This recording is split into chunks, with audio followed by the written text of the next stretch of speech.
దళితుల సమానత్వం కోసం దళిత వాడల అభివృద్ధి కోసం ఐద్వజ్యుల కమిటీ ఆధ్వర్యంలో కర్నూలు సిటీ జోహారపురము 18వ వార్డ్ దళిత వాడైన తప్పటగేరిలో ఐద్వజ్యుల అధ్యక్షులు అరుణమ్మ అధ్యక్షతన పర్యటన చేయడం జరిగింది.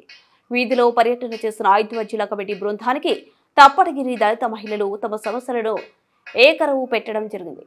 వారు సమస్యలు విన్న ఐద్వజ్యుల ప్రధాన కార్యదర్శి అలివేలమ్మ బృందం మాట్లాడుతూ వీధిలో మహిళలకు సామూహిక మరుగుదొడ్లు, సరైన పరిశుభ్రత, నీటి వసతి లేక వాడుకోవడానికి ఇబ్బందికరంగా ఉందని అధికారుల దృష్టికి తీసుకువెళ్లిన సమస్యలు పరిష్కారం కావడం లేదని విన్నవించారని తెలిపారు.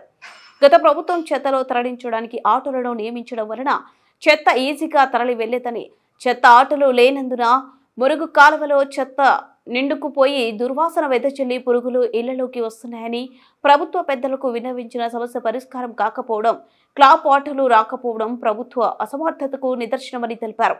చాలా మంది పేద వృద్ధులకు, వితంతువులకు పెన్షన్లు మంజూరు కాక వారి పోషణ, కుటుంబ పోషణ కోసం ఆవసలు పడుతున్నారని, ఇది ప్రభుత్వానికి కనపడడం లేదా అన్నారు. ఈ కార్యక్రమంలో కోశాధికారి పిఎస్ సుజాతమ్మ, సహాయ కార్యదర్శి శ్యామలమ్మ, నగర కమిటీ సభ్యులు మలాన్ బి కమ్రోన్, బి వేణమ్మ, విజయలక్ష్మి, రాధాలక్ష్మి మరియు మహిళలు పాల్గొన్నారు.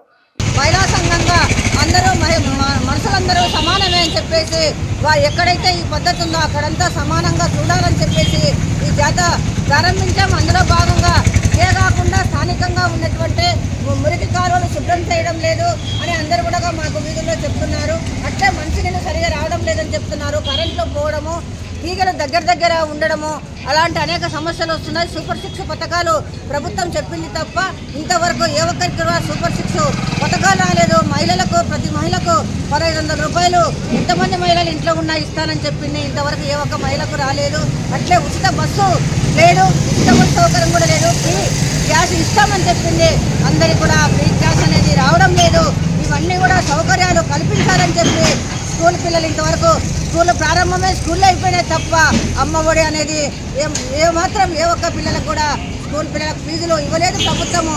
సూపర్ 6 అని చెప్పింది తప్ప ఏమాత్రం అమలు చేయలేదు. కాబట్టి ఇప్పుడైనా ప్రభుత్వం మేలుకొని ఇవి అమలు పరచాలని చెప్పేసి మేము అఖిల భారత ప్రజాతంత్ర మహిళా సంఘంగా ఈ జోలాపురంలో యాత్ర చేపడుతున్నాం. అనేక సమస్యలు, మహిళా సమస్యలు మా దృష్టికి వస్తున్నాయి. ఇవన్నీ సమస్యల సాధన కోసము మేము మున్సిపల్ ఆఫీసు సంబంధించినటువంటి మున్సిపల్ ఆఫీస్కి వెళ్ళి అడుగుతాము. అట్లే కరెంట్ సంబంధించి కరెంట్ సమస్యలు కరెంట్ ఆఫీస్కి దగ్గర పోయి పరిష్కారానికి మేము కృషి చేయాలని కూడా అనుకుంటున్నాం. మహిళల అనేక సమస్యలు ఉన్నాయి. మహిళా సమస్యల కోసం మహిళా సంఘంగా మేమందరం కూడా పోరాడతాం, ముందుండి పోరాడతామని చెప్పేసి